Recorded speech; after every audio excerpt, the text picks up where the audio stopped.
questi anni abbiamo avuto molto da tribulare, molto da sudare, molto dovremo tribulare anche per il prossimo futuro, ma comunque i risultati che stiamo di volta in volta raggiungendo sono lusinghieri e ci fanno capire che la politica che stiamo seguendo è la politica giusta.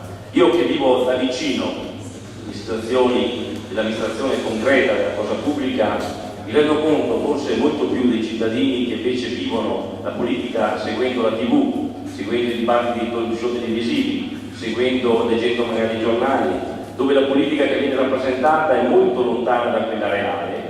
Mi accorgo sempre di più come il partito che vuole portare avanti la verità nella politica è proprio l'UDC, non perché vogliamo crederci più bravi d'Italia, ma perché oggigiorno, ahimè, la politica si sta progressivamente allontanando dalla realtà, anzi non parla quasi mai della realtà. Vediamo che oggigiorno è importante parlare dei sogni, parlare del dialetto, parlare delle cose che non interessano nessuno, distogliere le persone, i cittadini dall'attenzione ai problemi veri. Guardate un po' durante l'estate cosa è successo.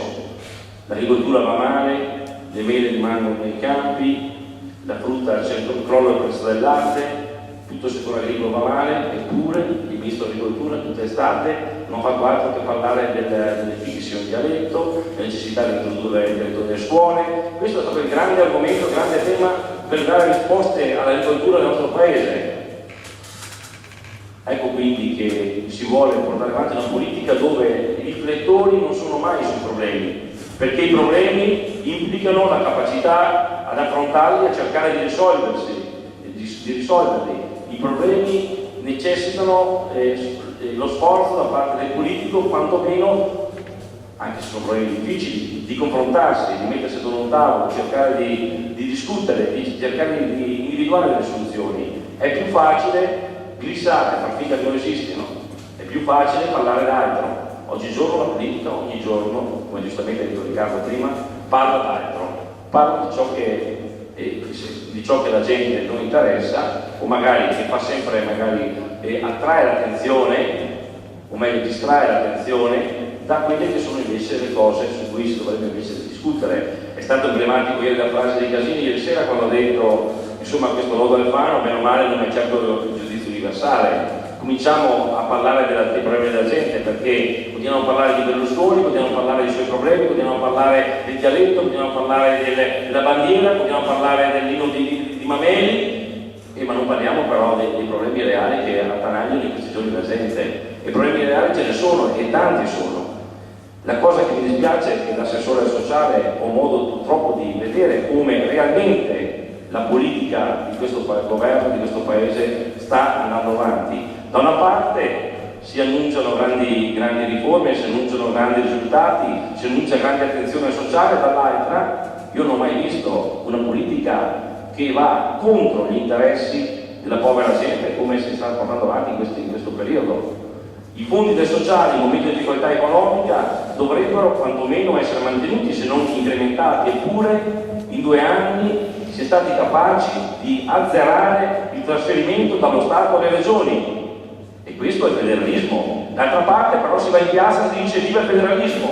Dov'è la coerenza tra quello che si fa e quello che si dichiara? Paradossalmente chi come l'UDC è ritenuto interprete di un'idea centralista, d'altro, perché c'è da dire che l'idea delle autonomie locali parte proprio dalla concezione democristiana, è la cultura democratico-cristiana che ha portato alla nascita delle regioni e delle autonomie locali. Ma c'è chi vuole addossare questo targa di centralisti a noi.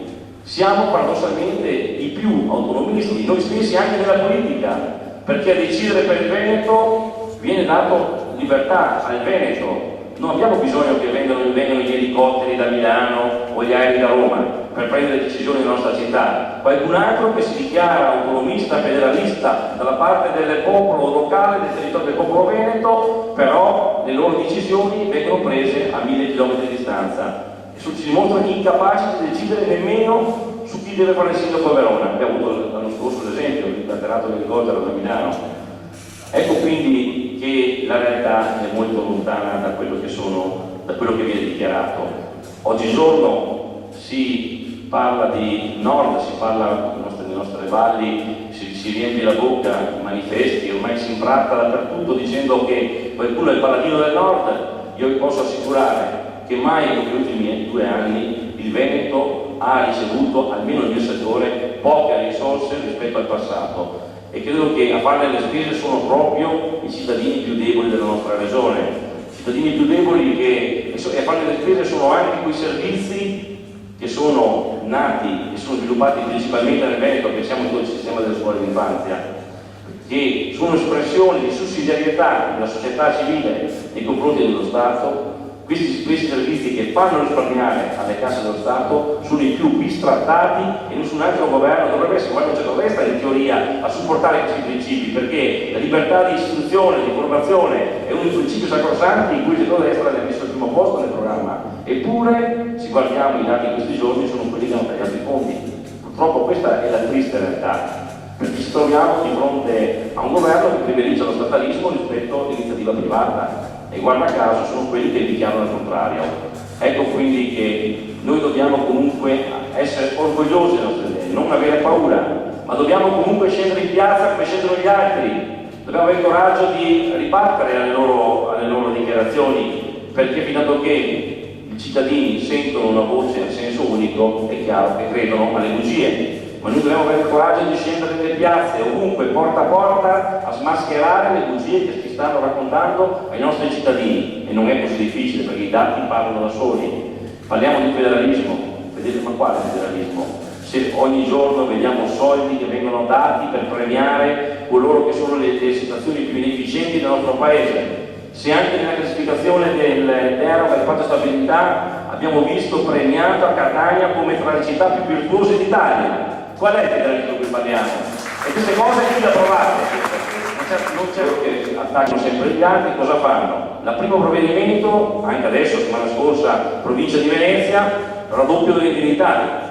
Primo provvedimento che adottano, l'hanno adottato dappertutto, anche nei nostri enti, come vengono amministrati, le nostre società pubbliche. Abbiamo una PT a Verona, una PTV, dove il direttore, che non è un dirigente, ma è un politico, messo lì come politico, percepisce 250.000 euro all'anno. Eppure c'è una società che doveva fondere le 2 società, dalla fusione di 2 società ne abbiamo create 3, con 3 consigli di amministrazione, 3 organi revisori, riempiti di persone ovviamente tutte bene posizionate politicamente, perché che oggi i dipendenti che vengono assunti, lo dico alta voce pertanto non fatto noto, e occorre cominciare a dirlo, per lavorare, e vi posso portare testimoni delle nostre aziende pubbliche di Verona, occorre essere iscritti a un partito, non ai partiti, a un partito. Ecco quindi che in questo contesto credo che bisogna avere un po' il coraggio di dire le cose come stanno e non sempre essere soccombere all'arroganza degli altri. È chiaro che quando c'è di mezzo il potere, quando non c'è di mezzo il potere economico, il controllo dell'economia, c'è anche il potere della comunicazione, signori, perché oggigiorno, se guardiamo l'Arena o anche i giornali, è chiaro che ci sono titoli cubitali, però le notizie, quelle vere, non vengono ovviamente fatte conoscere ai cittadini, ma non per questo dobbiamo arrendersi, non per questo dobbiamo chinare il capo, dobbiamo anzi acquistare quel più coraggio, perché dobbiamo avere la consapevolezza che noi vogliamo dire la verità ai cittadini, non vogliamo prendere in giro, dobbiamo dire che la meritocrazia è un valore e non una raccomandazione. Questi signori che criticavano la democrazia cristiana perché era un partito clientelare hanno sostituito, nelle clientele si sono sostituiti peggiorando ancora di più la situazione. E noi dobbiamo avere il coraggio di cominciare a dire basta, no. E credo questo coraggio Casini ce l'ha dato. Sta a noi saper coglierlo e sta a noi a non certo ad camminare a testa alta, perché più siamo deboli, più abbiamo paura e più loro cresceranno, saranno forti. Le persone cominceranno a credersi nel momento in cui noi sapremo cominciare a restare